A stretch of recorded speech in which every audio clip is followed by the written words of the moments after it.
मेरे साथ लोकसभा सांसद पप्पू यादव जी खास बातचीत के लिए मौजूद है। हमने सदन के भीतर देखा कि तमाम संशोधन लेकर आप आए थे, आपका जिक्र भी हो रहा था। किस तरीके से दे रहे हैं इस वक्त विधेयक के पास होने के बाद? आप देखिए ना भैया, आप बार बार कहते हैं मैं सुधार की बात करता हूँ। आपको पहले भी अटल जी के समय थे, 13 की बात करते हैं, 13 के बाद फिर 14 में आप आए और 14 से लेके 11 साल तक रहे, आपको याद नहीं आए। उसके बाद आप लगातार हम गरीब मुसलमान तो अत्यंत पिछड़ा।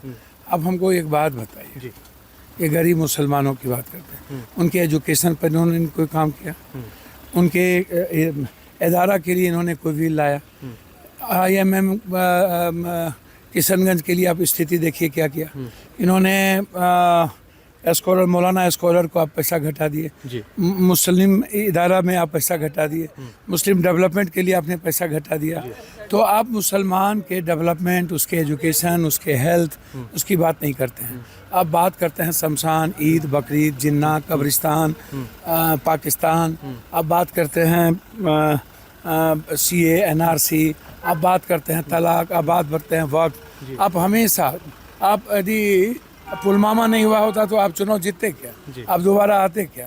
आप जो आप बात करते हैं लंबी लंबी, जो स्थिति आज भयावह बनी हुई है देश की, और आप संविधान से ऊपर तो थे नहीं, आप बहुमत के आधार पर बिल पास कर लिए। लेकिन जिस बिल के बारे में आप कह रहे हैं कि धार्मिक नहीं है, हम मुसलमान की तरक्की के लिए बात करते हैं, आपका जो आचरण रहा है, जो चरित्र रहा है, जो चिंतन रहा है, चाहे जमात के मामले में हो, आप उठा करके देखिए कि आपने कोरोना में जमात को कितनी बदनाम करने की कोशिश की। आपने मुसलमानों को हमेशा दोहम दर्जा की बात की। आप बार बार कहते हैं कि आप बोल रहे थे खून की नदियां बह जाएगी, किसी ने नहीं कहा। हमारे मुसलमान भाई या दलित ST देखिए, हमेशा अब ये मंडल और कमंडल के बीच में झगड़ा लगा कि कितने लोगों को मारा, और मंडल आरक्षण को खत्म किया। जाति जनगणना इसको मत नहीं चाहिए, आरक्षण ST SC का नहीं चाहिए।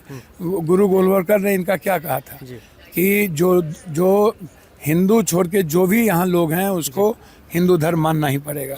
इनके एक बुक्स नहीं है, कई बुक्स हैं, आप उठा करके देखिए।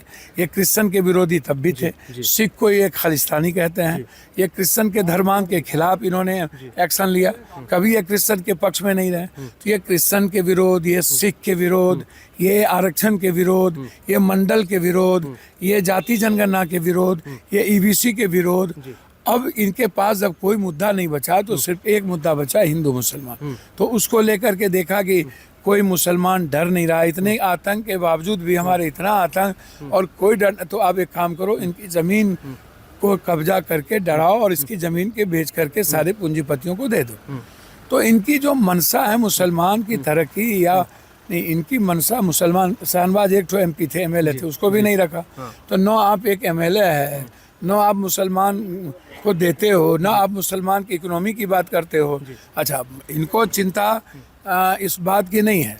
ये बार बार बात करते, भैया आपने महंगाई पर चर्चा नहीं करते, आप भैया तेल पे चर्चा नहीं करते हैं, आप ऊर्जा पे चर्चा नहीं करते हैं, आप चांदी और सोना की स्थिति क्या हो गई है। चांदी 1,12,000, 13,000, 14,000, 18,000 किलो हो गया। तो ना पायल पहनेगा ना झुमका अब हमारी बेटी पहनेगी। सोना का तो बात ही छोड़ दीजिए। आप अभी जो पर्व हो रहा है उसमें उस पर्व के सामान देखिए कितना महंगा हो गया, उसके पूजा करने वाला कितना महंगा हो गया।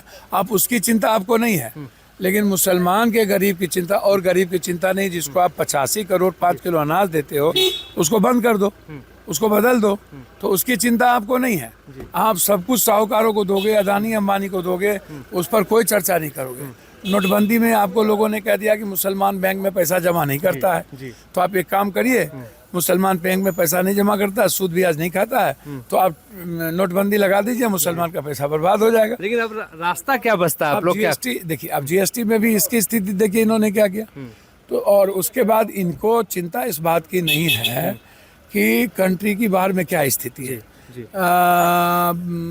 रुपया का क्या स्थिति है विदेश में, डॉलर कहाँ मेरा जा रहा है, हमारे पास शेयर मार्केट हमारा क्या कहता है।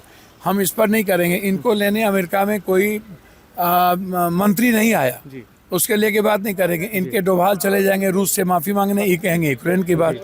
तो जो हालात हैं उसमें प्रधानमंत्री जी ना नेपाल बचा पाए, न ताइवान, न वियतनाम, न बांग्लादेश, न श्रीलंका, न इनकी कोई पॉलिसी सही है, न जाली नोट का कुछ हुआ, न नोटबंदी का कुछ हुआ।